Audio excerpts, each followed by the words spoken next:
My name is Kelly Nelson. I'm an advisor in the International Center's Education Abroad Office, which is an office that advises on study, work, and travel abroad opportunities. We're located right across the hall. So if you have any questions about stuff that we're talking about today or other opportunities for going abroad, please come see us. We're open 8 to 5, Monday through Friday. Before I continue, I'd like to have our panelists introduce themselves. Hi, I'm Arlene Go. I'm a senior majoring in neuroscience and a minor in Spanish, and I went to China actually 2 summers ago through a university program called GIEU. So I was in China, I was in Beijing, Tianjin, and then traveled to Shanghai after the program. And then after that, I visited my family in the Philippines for 2 weeks, so I have travel experiences throughout those areas. I'm Jason Shellhaas. I'm one of the travel doctors at the University Health Service over on Fletcher Street, and I do a lot of the vaccine prescribing, the advice, and the medications for people coming in for consultations and going abroad. Hi, my name is John Giesecker. I am a master's student at the Ford School of Public Policy, first year.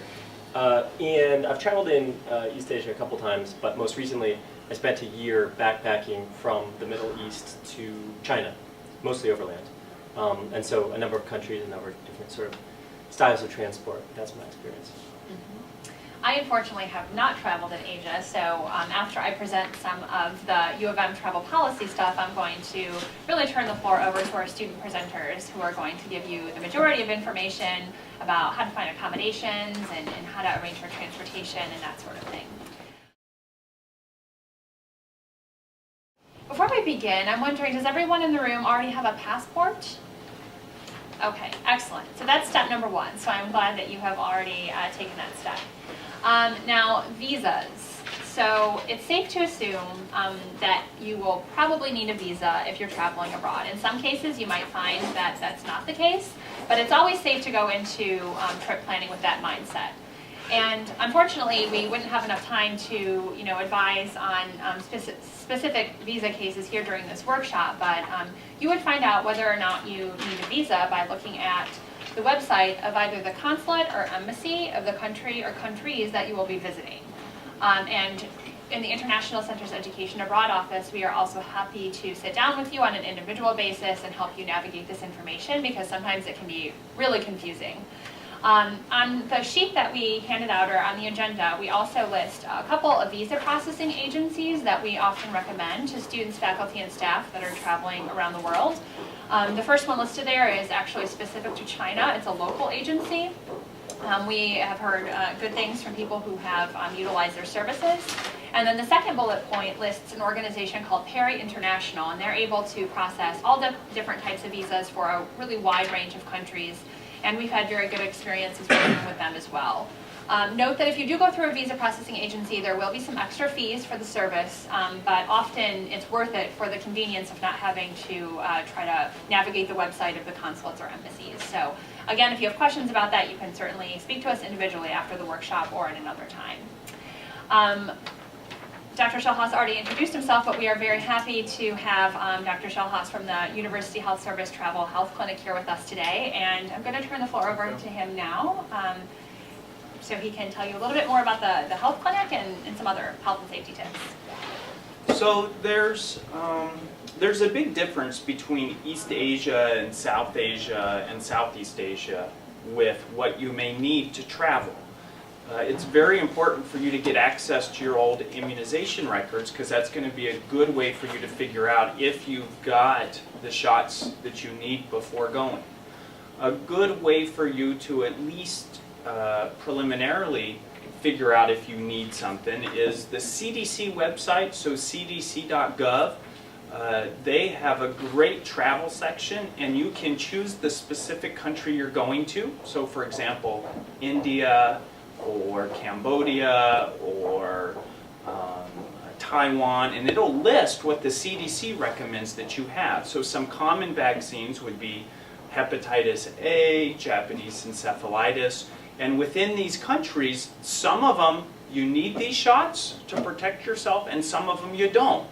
So if you've traveled a lot and you've had a lot of vaccines, if you can go to the CDC website and get a pretty good idea of what you need. Some places like Hong Kong and Taiwan and Japan, you're probably not going to need that much. For India, there's likely going to be a lot of things that you need because most people in the United States would not have had those vaccines. So vaccines are something that you may or may not need depending upon where you're going in Asia. Another thing that you're going to need to look into, and either the CDC's website can help you with this, or if you want to do a travel consultation and be seen at University Health Service, we can help walk you through that, is whether or not you're going to need malaria medication. Some places, they don't have malaria. So Japan, Taiwan, that's not going to be an issue for you. But if you go to India, there's a number of places within India, like Mumbai, where you really do need to be on malaria medication. And that's going to be something that you really want to make sure you get if you need it. Some of the vaccine series that you might need can take a month to get in, so there's multiple shots. So as soon as you know where you're going, please schedule to be seen. If you're going somewhere that needs Japanese encephalitis or rabies, those are multi-shot series and one shot won't be enough for you. And so really schedule so that you have at least a month to get that series in. And if you have any questions, we're always happy to see you regardless of the destination that you're going. Part of your pre-travel kind of consultation or research that you're going to want to do is to figure out if the water is safe. The CDC's website has a lot of great information on that, but also that's something that we can help you out with if you're going to one of the Asian countries that looks like they have a lot of requirements and things that are recommended. If you have a chronic health condition and you're on lots of medicines, or on any medicines for that matter, and you're going to be gone for more than a month, you really need to talk with your doctors ahead of time to arrange a supply of medication that will get you through your whole time abroad. The medications that you can purchase overseas are not as trustworthy, might not have been made in factories that have good quality control like the ones in the United States and Canada do. So medication supplies are something that you're going to want to look into in advance. Now, I'm not going to be able to go through all of the different destinations today. I'm happy to answer generic questions. I know some of the other panelists are going to talk about the health insurance that you need to get before you travel abroad, and please make sure you do that. That is a great product, and it will provide both evacuation and health coverage if something were to happen to you. Does anyone have any general questions for Dr. Shellhaas before he takes off? Okay. I have a quick one in terms of reactions to certain vaccines. Like I don't, like especially for malaria, and I don't know. You said that you can take medication. But I don't know if there's any vaccines associated with malaria, and then no, there's not. So I wish there was a vaccine for malaria. So there's a number of different oral malaria options you've got, and so most of them people tolerate very well. There's several options if you've been on one of them before and had a bad reaction. So there's no way to tell in advance about possible drug allergies before you. No. So like any medicine, we would never give it to you if we thought you were going to react badly to it, but they all have potential side effects. Any other questions? One thing to note along the side of malaria as well is I have a friend who took malaria medication and took vitamins directly after one time, and it ended up causing some problems with her in terms of like some really bad headaches and serious things. So it's really important to read the label on any medication you're taking over there, and even things like it says don't mix with iron or other types of things that can cause you to be sick when you don't need to.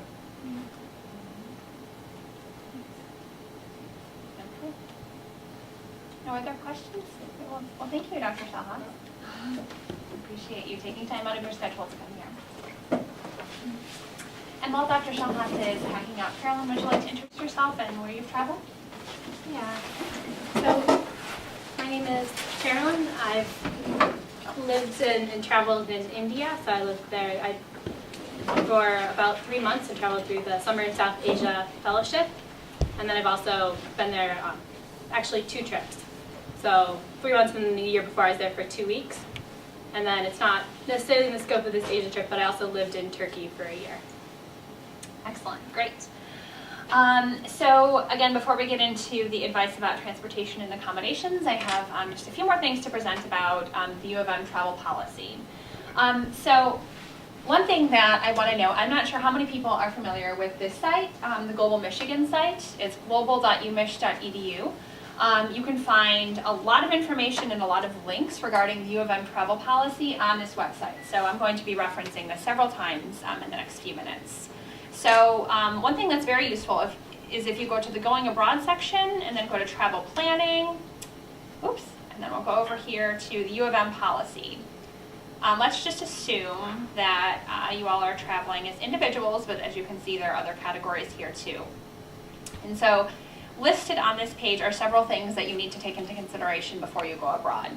Now the first thing listed in here is the University Travel Registry. So this is a travel registry that's located within Wolverine Access, and if you click on that link, it'll actually bring you right to the registry.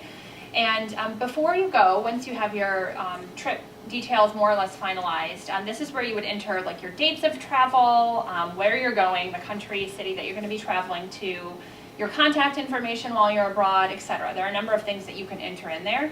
And the purpose of it is basically it's for your own health and safety. So if you were traveling in Beijing and something horrible happened there, the university's health and safety coordinator would look into the travel registry and she would see that you're there, and then she would get in contact with you to make sure you're okay. So that's kind of the simple version of why it's important. The travel registry is constantly monitored, especially when there are natural disasters or acts of war or something like that happening. The health and safety coordinator is always looking in there. So it's really important that you put your information in there and also keep it up to date. So it's in the Wolverine Access, so you can log in at any time while you're abroad and change or add the information. So on the last page of the travel registry, it is going to prompt you to purchase the Travel Abroad Health Insurance. And Dr. Shellhaas mentioned that during his presentation. We really can't stress enough how important it is for you to purchase the Travel Abroad Health Insurance. For those of you traveling abroad for university-related purposes, it's mandatory. It's actually a requirement. For those of you who are traveling abroad for leisure purposes, maybe you're backpacking or something like that, it is highly, highly recommended. It's only $1.10 per day, plus a $5 one-time registration fee. So it couldn't be more cost-effective. You can customize it to the exact number of days you're going abroad. And it not only pays for services, but it also provides you with a really comprehensive healthcare network all over the world. They have English-speaking doctors that are up to a certain standard all over the world. And there are 2 main ways to use the insurance. The first way would be, I guess, in the case of an emergency, say you fall into a ditch and break your leg. You need to get to a clinic or hospital right away. So if you're unable to call the insurance company first, then of course you should go get the care that you need. You may end up having to pay for the service up front and then get reimbursed for it later. The other way to use it is maybe if it's a less urgent sort of situation. In that case, then you would ideally call. They have a collect number that you can use all over the world and you won't have to pay, or email the health insurance company. And they will connect you with an English-speaking doctor at a clinic or a hospital in the area. And then they would, in most cases, pay for the fees or pay for the services directly, and then you wouldn't have to worry about being reimbursed. So that's just a really brief overview of how you would generally use it. But have any of our panelists had experience with the HTH Travel Abroad Health Insurance?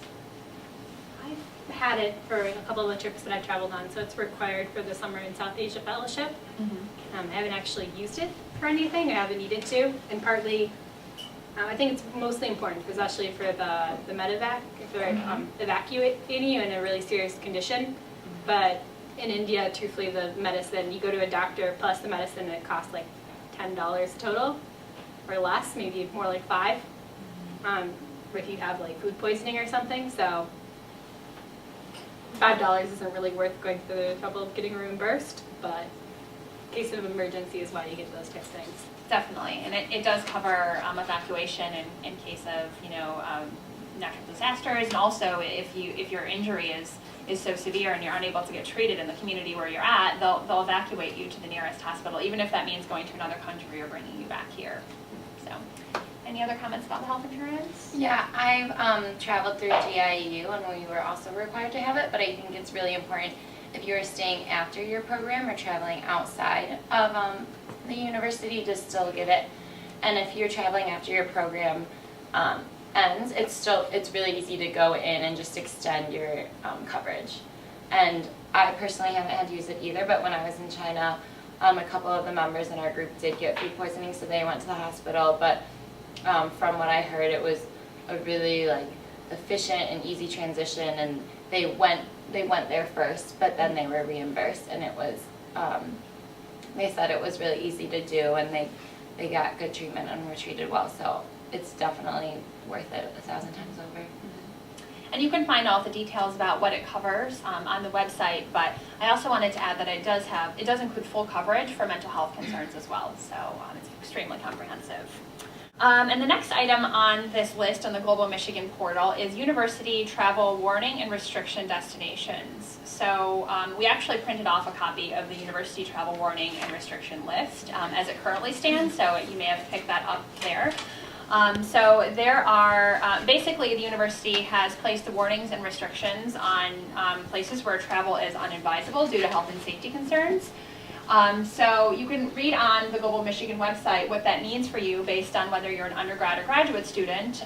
But if you do want to travel to a place where there's a travel warning, you would complete a safety plan, which is linked here. It's a pretty basic thing, and you would send that to the University Travel Oversight Committee, and then the Senior Advisor for Travel and Security, Travel Health and Safety and Security would get in touch with you about your next steps. And then the travel restriction, that's an even more severe designation. And so that's a place where there really are extreme health and safety risks for people traveling abroad. And in that case, the university actually restricts undergraduates from going there. And for graduate students, you would need to consult with the travel health and safety specialist. So that's an overview, but you can find more details on the sheet that you all have and then also on the Global Michigan website. One thing that's not listed on this sheet right here is the Smart Travel Enrollment Program. It's on your agenda. It's called the STEP program. This is actually another travel registry. It's through the U.S. Department of State, so it would only be applicable to U.S. citizens, but we would recommend that you register your travel with the STEP program, which would essentially mean if you were going to China, for example, you would register your travel with the U.S. Embassy in China so that they would know that you're there. And for those of you, if any of you are non-U.S. citizens, and you should check with your host country government or your home country government to see whether they have anything like that at the embassy or consulates. And I referenced her a couple of times, but U of M has a senior advisor for international health, safety, and security, and she is the one that, if you end up submitting a travel warning or a travel restriction safety plan, she's the one you'd be corresponding with, but she is very open to talking to students, faculty, and staff who have concerns about traveling to certain areas. And I've included her email address on this sheet, so please don't hesitate to get in contact with her if you have questions. And last few things in the Before You Go section, guidebooks. We have a few little kind of old guidebooks up here in the front, but that's something that we always recommend that you take a look at or carry around with you when you're traveling. You might find some advice in there that you'll need, such as like where to find the train tickets, or maybe what parts of the city are not safe, or things like that. Did you guys use guidebooks at all when you were traveling? Yeah, okay. definitely. Yeah, so you'd recommend them? Absolutely, yeah. I always use Lonely Planet. I mean, there's a couple different ones you can use, but they've got tons of different editions. You can buy a cheap secondhand or pick one up sometimes in the city when you're arriving at a bookstore, if people are always getting rid of them. But super valuable, I think. It's, even if you don't want to follow to a T, it's got the basics that you need. So. I didn't use guidebooks as much, but one thing that I find useful is phrase books. And so if you know at least like a couple phrases in whatever country you're traveling, like thank you, where is something, not all the places most places will speak English, but sometimes you might get in a situation where they won't. I think especially if you go in more rural areas. Did any of you guys get an international student ID card before you traveled. Was that useful for traveling in Asia? It's very useful for, it really depends on the country, but it can be very useful for museums or national parks and things like this. So China would be a good example. In China, parks and museums can be really, really expensive. We're talking maybe $60 for entry for like a one-day thing. And so a card can cut that in half. So I'd definitely take it if you're going there. Maybe not in other countries. Okay.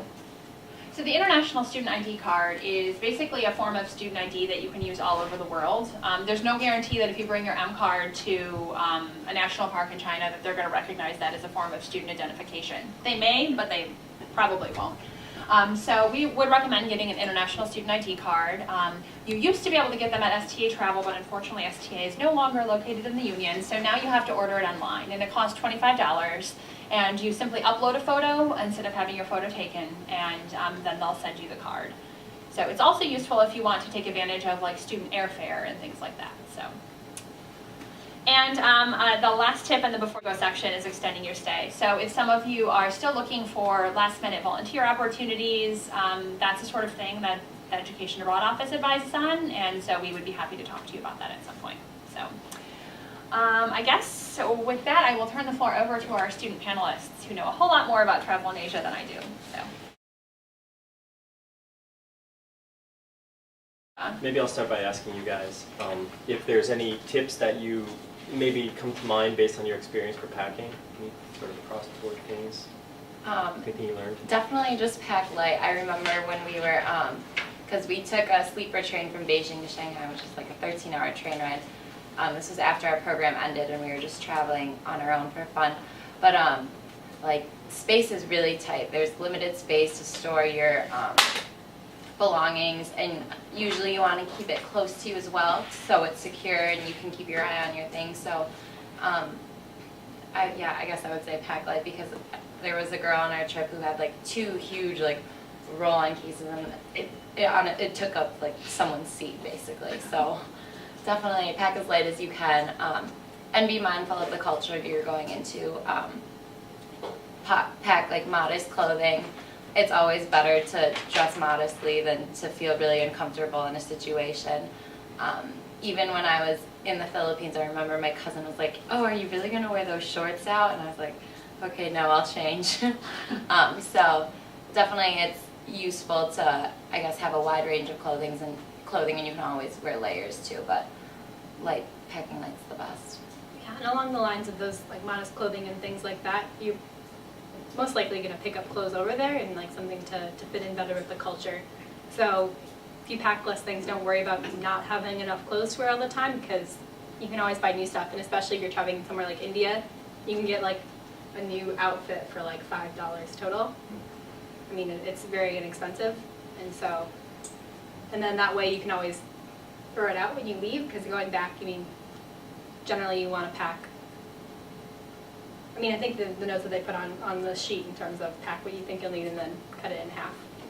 But do pack a couple of things that I find useful were a UV purifier if you're traveling, especially in rural areas. That's in terms of the, Dr. Shellhaas mentioned checking the water there, and if there's a problem with bacteria in the water, you can get these UV purifier lights that cost they are about $50, but I think it's well worth it. You can stick it in for things like 30 seconds and it kills all bacteria.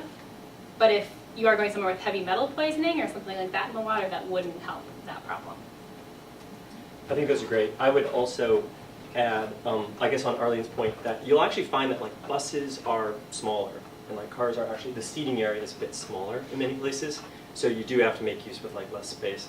One note on luggage. I think luggage, actually what you choose to put it in is one of the most important choices.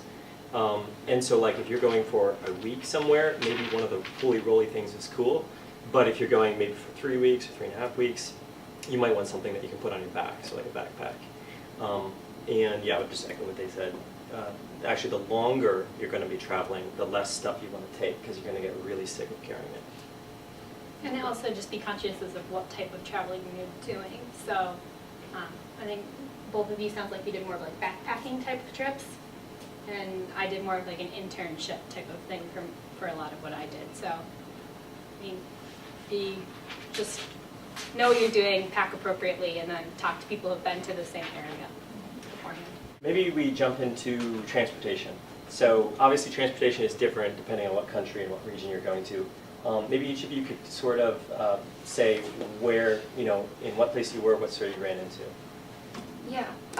Okay, so when I was in China for my GIU program, most of the time we took cabs a lot, but also we took the subway, or they had a really great rail system. It was super clean.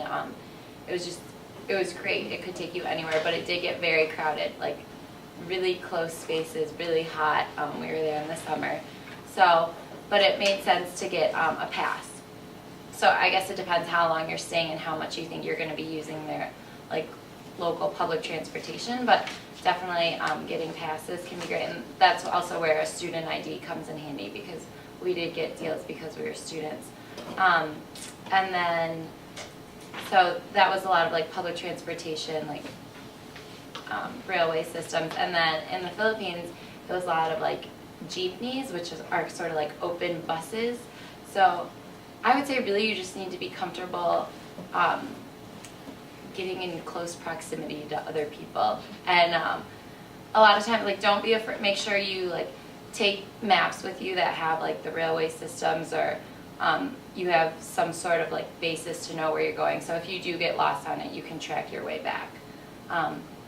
But travel is pretty okay. Obviously the traffic in big cities are crazy, so plan accordingly. Give yourself enough time to navigate through traffic, I'd say. Yeah, and I think that I had a little bit of different experience in terms of India doesn't have the same type of public infrastructure that I think China probably does, so especially train systems and things like that. They have them and they can get you from city to city, and they are very expensive, but for example, you have to stay awake to know your stop and things like that. You're kind of shoved on with a lot of other people depending on what class you decide to go in. And it's kind of a little bit of a guessing game when you get off. But in terms of, I stuck around mostly in the city of Bangalore, India, which is, I don't know, a couple million people or so in there, 10 million, something like that. I don't really remember.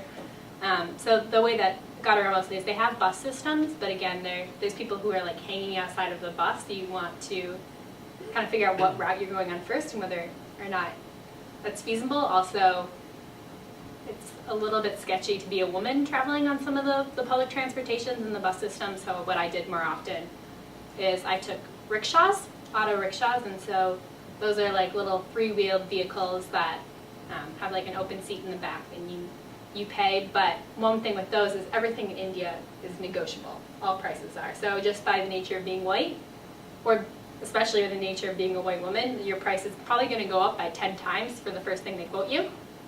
So you need to know what the rules are over there. So for example, legally they were required to use a meter, but negotiating them to use the meter wasn't always possible or likely. But a lot of these places, so for example, Bangalore has a system where you can actually text a certain number, and it'll text you where the route you need to go on, and it'll text you what the fare should be. So trying to find out those people, and I found this from a random local person.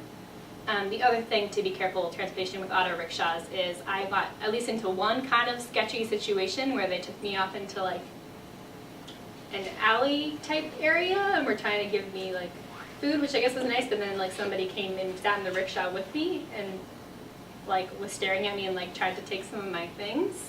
So I brought around, it's important to have pepper spray or something with you and kind of know where you're going. Kind of get to know the area. Because also to note in India, if you're giving directions, in the United States we have streets and you can tell people to turn on a street. But in India it's more of turn right at the Axis Bank ATM next to the X building, and so just know where you're going and talk to people in that certain area. I'd add a couple points. One is sort of a macro picture, I guess, for getting around. So let's say you're going to Southeast Asia. One thing to really look at is local carriers for airlines. They can oftentimes give you really cheap flights within the region. So say, for instance, I'm going this summer to Burma. but I can find a flight to Kuala Lumpur for far cheaper than I can to Rangoon, because that's a really common, really popular airport. So you might want to get a flight into KL, Kuala Lumpur, and then from there you can get really cheap flights on local airlines to different regions. So for instance, from KL to Indonesia, there's an Indonesian airline called Garuda. You can get like for $50 you can fly round trip to Bali. $50 you can go round trip to Rangoon. So one thing is to look at, rather than buying maybe these long flights, piecing together little ones to a local service. Yeah. So did you wait till you got over there to do that? Because we've been trying to do that on a lot of these regional carriers, and you have to have like a Chinese mobile number, or you have to have an Indonesian email address, or you have to have, and they'll be like, well, find a friend in that country and have them buy it for you. Like, great. Okay, whatever. Yeah, that's probably not very helpful. Yeah, no, that's a good point. Sometimes you do need the mobile number. Other times you have to pay in person, like with cash. What you will probably be able to do is when you get in the region, in an airport in Malaysia, you're probably, it's far more likely you'll find a station for that airline, right? So there'll be a Garuda place. So like when you arrive in Shanghai or in Beijing, you might be able to buy your Garuda ticket there like 2 or 3 weeks ahead. But other than that, I'm not sure you've got much luck with these airlines. Another thing I'd point out about transport is, depending on how you like to travel and where you're going, there's a lot of overnight transport in Asia, so there's often overnight buses. If you need to go a long distance, overnight trains. So if you're up for that, you can definitely do that. If I can just add one quick thing. Sometimes traveling overnight in certain areas, especially rural areas, is probably not the safest thing. There have been a lot of people who have died from transportation accidents. I think it's one of the main killers of Americans who are going abroad. And there's actually an Association for Safe International Road Travel, which was started by some folks who I believe lost their daughter in some sort of a transportation accident, I believe in India. I could be mistaken about that. But they have a lot of resources for you to learn a little bit more about what the transportation infrastructure is like in the country that you're going to. Because there are some cases, especially in rural areas, where buses might not travel or semis might not travel with headlights, or there might be animals on the road. And so that's caused a lot of really tragic accidents. So definitely keep that in mind when you're planning your travels. Good. Yeah. Maybe we should move on to accommodation. Actually, I have one last Sure. note that I forgot to mention in terms of transportation in India, is that the police enrollments have checkpoints, and they sometimes require you to bribe them. So I didn't deal with that too much, but I know, so if you're driving, for example, you hitch a ride with somebody else on a motorcycle and you have more people than you're actually supposed to, or things like that. It's less of a you get a ticket, it's more of you pay a bribe.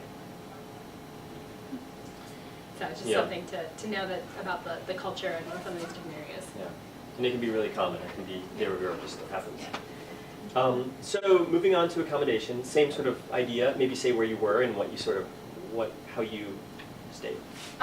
So when I was in Tianjin for the first half of my program, we stayed in homestays.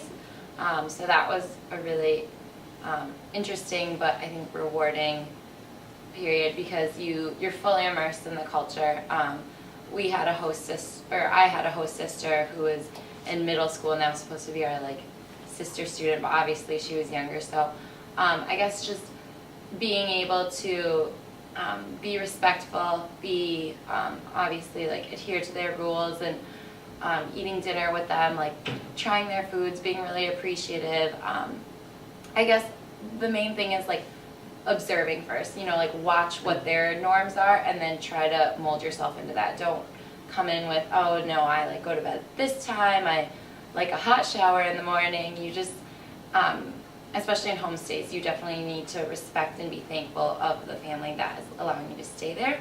And when we were in Beijing, we were actually in a hotel, so that was a lot more, it was very, westernized, so that felt a lot more comfortable and normal, and as well as when we were in Shanghai. But one thing about China, obviously, in my homestay house, we had a Western toilet, but I know a lot of the other students in my group, they had different kinds of toilets. So I would say, that's just something to look out for. Be aware of that. Be comfortable with that. Bring your own toilet paper with you and your own hand sanitizer even when you are like entering people's homes, a lot of times they don't have that, or they don't have like soap to wash your hands. So if you can bring things for yourself, just so you have it in case, I think that's really helpful. But I never had to deal with like getting a hostel or trying to find out like safe hostels and worry if my stuff was secure, because we were always in a homestay where I felt very secure, or a hotel with a lock. Yeah, and I also didn't use hostels or anything that much. Also, a note in terms of the bathroom situation. I know in India, and also when I was in Turkey, and I don't know about China, but so part of the reason they don't have like soap or things is because you eat with one hand and then you wipe with the other hand. So you want to be careful to use your right hand for most things, like handing people things, shaking people's hands. There's a lot of cultural nuances like that that are there. In terms of my living situation, what I did is I stayed with a friend of a friend, so I used my own connections when I first got there. And I was planning on setting up an apartment to live in. So when I got there, I thought it was going to be relatively straightforward to find an apartment, but I soon found out that it wasn't so straightforward. They had like a realtor system, so I tried to work through that, but ended up being a slightly sketchy situation where the realtor kept on trying to meet me for dinner and things, and basically go on dates, and ended up not actually following through with the actual housing. But I would recommend is if you're going to be there for a longer period, going through some of the expat networks are actually really great, or going through the networks so the way I found my housing was through a social entrepreneur network. So there's other interns coming into the area who are also looking for housing. So in the end, I was able to rent out an apartment with some other people who were in that same social entrepreneur community. And then when I traveled, I stayed in a hotel at one point. It was really easy to set up. There's ratings online if you're going especially to a tourist destination, which is the only real trip I made outside of there. Just if you have contacts, leverage those.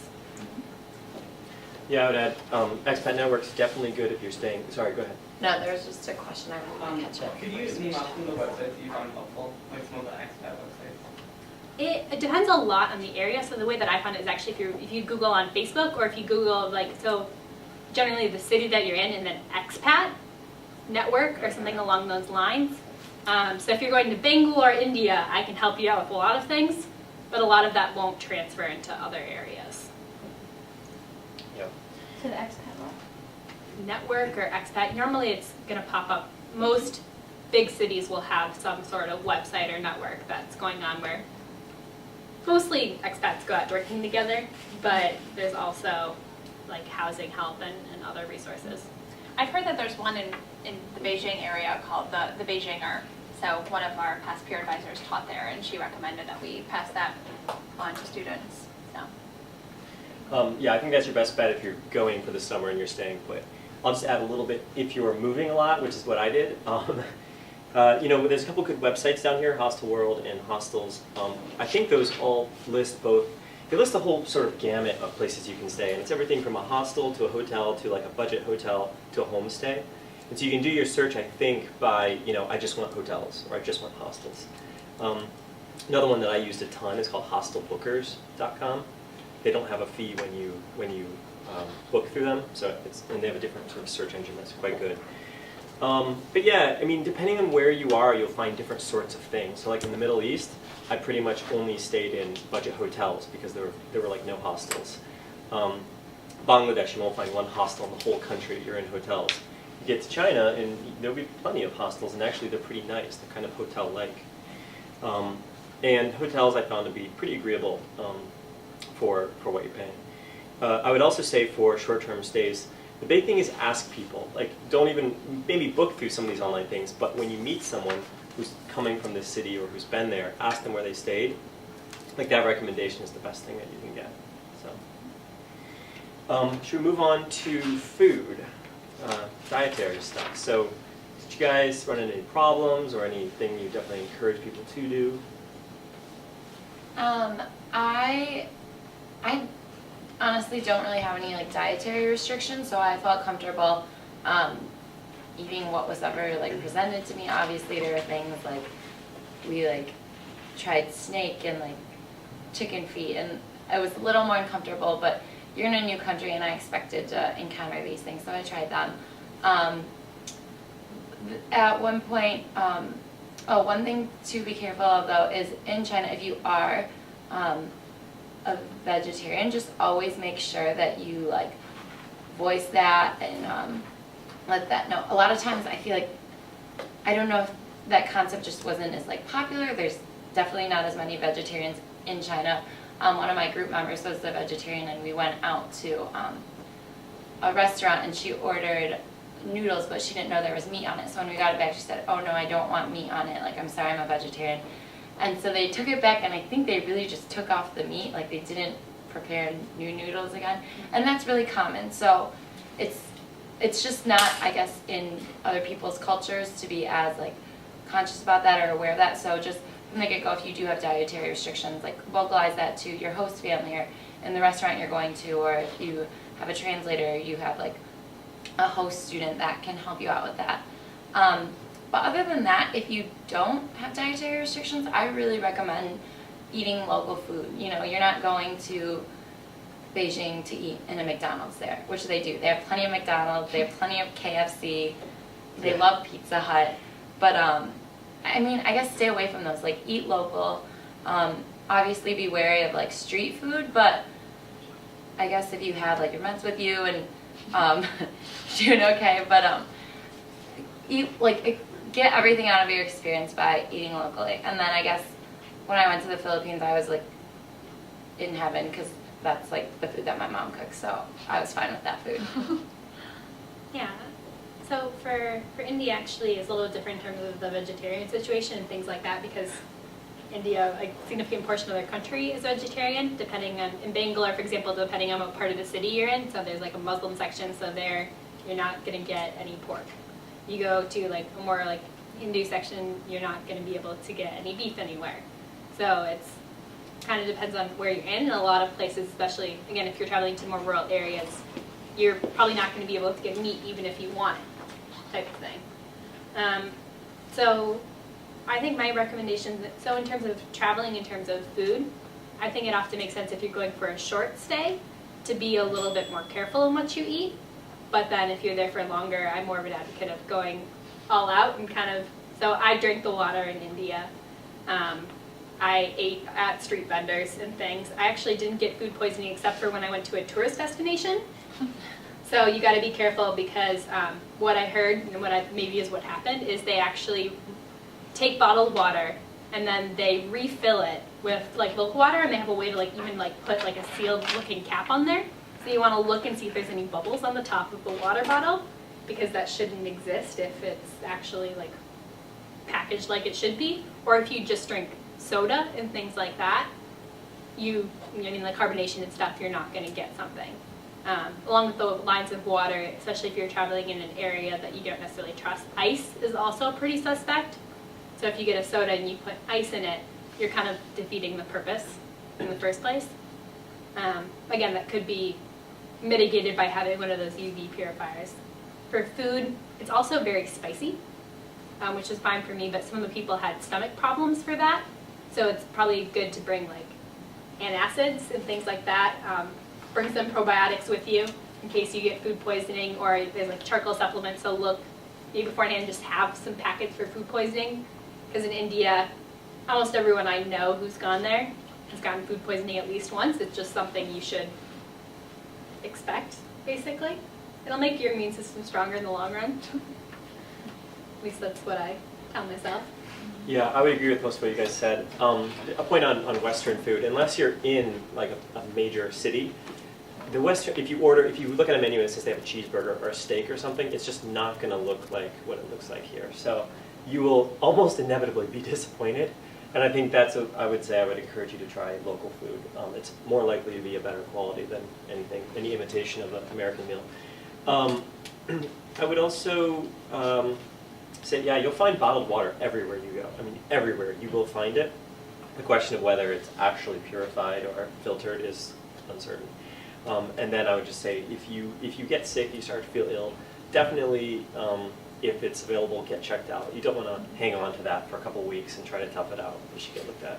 And again, that's covered with the Travel Abroad Health Insurance, so Yep. another plug. Let's move on to finances. And if folks have to split at 5 o'clock when this is formally entering, that's cool, but we can go on for a couple more minutes after that to answer some questions. But finance-wise. Yeah, so I didn't use traveler's checks. I brought cash with me. And what we did is I brought my debit card, or credit card, I guess. Definitely first of all, let your bank know you're going abroad, where you're going, how long you're going to be there.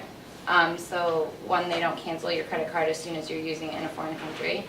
And also if you leave it there, it gets stolen on accident, like past how long you said you would be there, then obviously they're not going to hold you accountable for those charges. But what I found out was really helpful, obviously it depends on the ATM, but in our hotel we were staying at in Beijing, there's an ATM there. So what I did is, instead of using the currency exchange in the airport, I just took it right out of the ATM there. So you get the exchange rate at that exact moment. On my home bank, I don't get charged fees for using other ATMs, and I got charged a small fee on that ATM, but the convenience, it was definitely worth it to get money right then, and especially if you're getting out a decent amount of money, it's worth it to pay that one-time fee. And what bank do you use for your? I use TCF here. TCF, okay. Good to know. Yeah, I think TCS has some good international things. It's good to check with your credit card or your debit card company beforehand. Some of them have better international plans for withdrawing money than others. PNC, which is obviously all over Ann Arbor, is what I use and have traveled on. They used to have a policy where if you kept a certain balance, they refunded all ATM transaction fees at the end of the month. They may have changed that, but it's worth looking into. Yeah. So what I did for money is, so my bank that I use regularly actually does have a small fee for withdrawing money, so I didn't use traveler's check. I brought I think maybe $100 in US cash or something for emergency purposes, but I never actually spent that. It just kind of stayed in my suitcase for the whole year, or the whole summer. And then what I did is I withdrew money, but what I would do is I would withdraw a really, really large chunk at a time, and from an ATM that was close by my apartment. So then I would take that large chunk, because then even though you have an ATM fee, you're spreading it out over a larger chunk, where if you were to withdraw, say, $20 at a time, and there's a $3 fee, you end up paying a lot more. So keeping your money, if you have a safe place, if you're traveling in hostels, maybe not such a good idea, but keeping it in a safe place and then just taking money out of there. Yeah, I would say do carry some U.S. money, U.S. currency on you. You'll find it comes in handy in funny places. Sometimes you can get a visa at the border in Laos, but they require you to pay, I believe, in U.S. dollars. You can't pay in Laotian currency. So you find people there, trying to get to an ATM with a big fee to take out U.S. dollars. And, to do that and keep it obviously separate from your other money, because if you lose your wallet, you still have this. I'd also say that credit cards can be used actually in a number of places, obviously not everywhere, many places you can't. And I always carry a Capital One, not to endorse anyone in particular, but it's useful because they have no foreign transaction fees. So many cards do, and so a Capital One MasterCard is what I use, and there's no additional fee for buying overseas. Sometimes the U.S. bills need to be in quite good condition or they will reject them. I don't know if anyone ran into this. Oh, that's also something good to mention in terms of Indian money. Never accept torn Indian money. I don't know if other countries, because actually it's no good once it's torn. So, that's probably why a lot of places also don't accept torn U.S. money, where it's not the same as the United States. And a lot of restaurants or other places will try and give you torn money because they're trying to get rid of it, and you're a stupid American, so you don't know any better, and you'll take it. And then you can't spend it. Right. Right. Yeah, there are a couple other countries like that too. And yeah, so the same is true for U.S. dollars. Some places you can get U.S. dollars out of ATMs if you need to get them once you're over there. So for instance, anywhere in Cambodia, well, probably just Phnom Penh, but in Cambodia and Phnom Penh you can get U.S. dollars from ATMs. If you're in Thailand, I know that the major airport there, there's ATMs where you can get U.S. dollars. I think also in Bangkok in the city. And so look into it. You can find this info online, and if you need to get U.S. once you're there, you sometimes can. I just have one more thing to add. Also, a lot of places, like, a lot of things people will do for you, they'll like ask for a tip.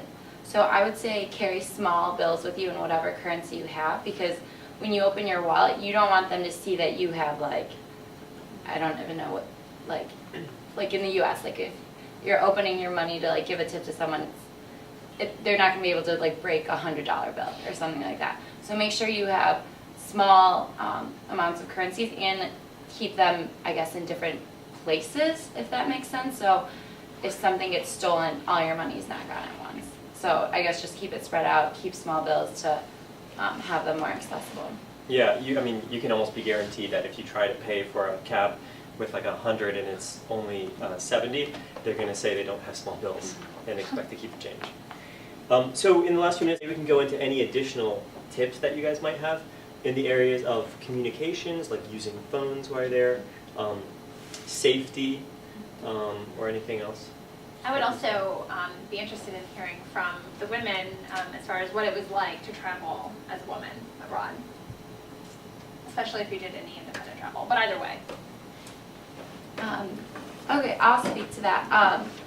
So I guess when I was with my program, we always like traveled as a group, and even in my like travel afterwards, we had a couple of guys from our program who stayed with us.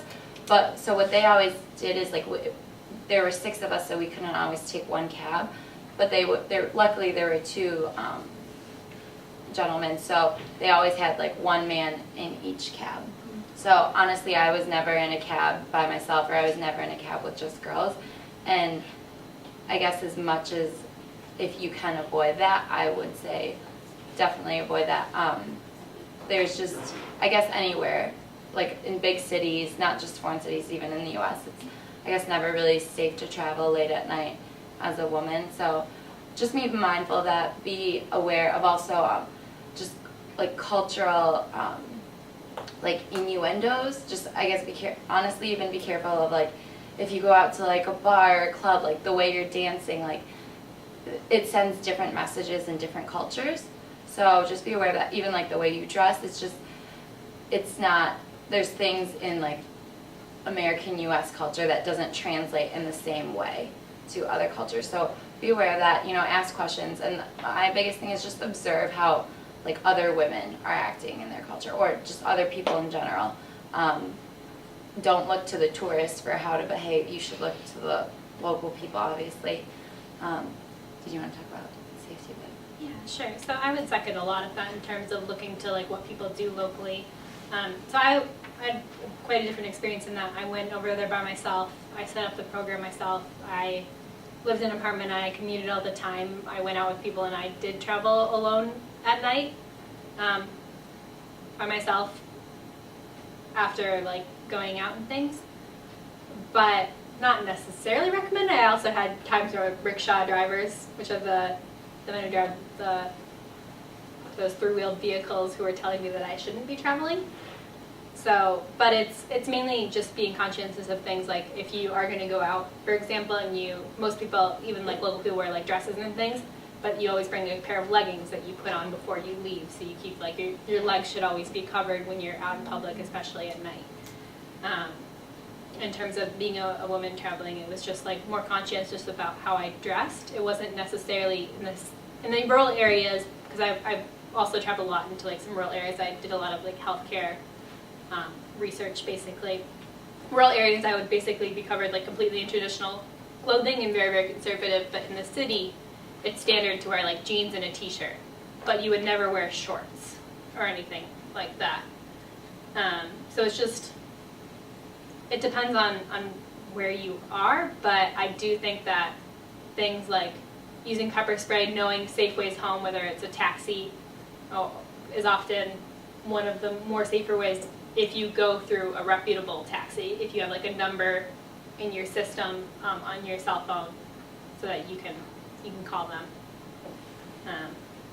It's just the same as being in a big city, I think, in the United States.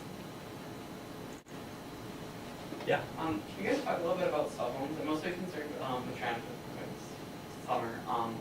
But I'm just not sure about like how the whole system of like buying a phone is. If you suggest buying it there, or if there's like phone cards, just like how you offer salesmen, that stuff. If you can, I would bring a card with a phone, like an old phone with a removable SIM card.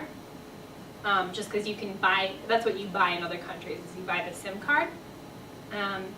But it depends on the area. I can speak to India, so I got a phone while I was over there. And I had to have a friend over there vouch for me and put their address down, because to get a phone over there, you have to have a local address. So you can potentially put the place you work, you could potentially put your hotel, but there is a chance that they'll call you up later and they'll check that, and so you're going to have the same address and things. It's a little bit tricky if you're traveling by yourself and don't have local contacts, which is different. For example, in Turkey, it was super simple. You just walk in any store, they give you a number and a thing. You don't even need like an address and stuff. You can get it done at the airport even. That said, if you can use a local SIM, local phone, it's going to be far, far cheaper than using the international plan through your current provider. That's going to be really expensive. I want to add something on the health and safety stuff, which is like getting scammed. I think this is talked about a little bit. I know it seems like it doesn't happen, but it happens in both like the center of the biggest cities and in the small communities sometimes. More so in the first case, I would say. But one thing you can do is actually familiarize yourself with some of the really common ones by going online and maybe Googling this or reading about it. But so, for example, the unwanted assistance is a common one, where someone insists they don't want any money, they just want to help you, and they help you, and after 15, 20 minutes, then they ask you for some money. Another one, the Tiananmen tea scam, where some young people hanging out in Tiananmen Square, which is a hugely popular tourist location, say they just want to practice their English and go get tea, and you go with them to get tea, and then you're presented with this big bill because the tea was really expensive, right? And you have to cover it, and you feel bad to not cover it. So I know 2 people who got hit by that second one while I was in Beijing. So you can read through these and get familiar and sort of be prepared to not get suckered, I guess. Any last points you guys want to make? I would add just one. I think a great website is actually Wiki Travel. It's like Wikipedia. I think it's actually maybe an arm of Wikipedia, but it's basically the wiki format, but it's all travel information structured like a travel book. So it's how do you get into the city, how do you get out, where do you stay, how do you get around the city, and then, awesome, what should I do or see while I'm there? And so this is just the input of lots of people who've been there, and often it's updated frequently because like it's a wiki. And I check this out before I go to any city just to get maybe ideas, creative things that I could do while I'm there or places to stay. So, how about you guys? Any last tips? I would say, I guess, along the lines of getting advice from other people, like that's, I feel like, the most useful advice. So I guess talk to your friends, talk to older students on campus. So many students at U of M travel, so many teachers have traveled, gotten all over. So I would say just ask around, exactly, what to see, where to stay, what not to do, what to do. And also, I'm sure the International Center has a lot of resources, and the program I did was through CGIS, and they have a ton of resources and a lot of people you can talk to. So you have a lot of resources available here to ask, so I would say use the internet, but also use people you like come into contact on a daily basis with. My last piece of advice would be don't plan too much. So I think most of the best experiences I had while I was over there were kind of impromptu things, or someone was like, oh, hey, there's this cool thing going on, do you want to go? And then that maybe got me into like a new network, and then kind of things spiraled out from there. So do basically the bare minimum, check out things in terms of safety, that's really important. Do like that kind of background research, but in terms of like what you're going to actually do, I think it's better to do that on the ground. Great. Yeah, great. Do you guys have any questions that you want the panel to answer as a group? Or if not, then we can break and you guys can come up for individual questions.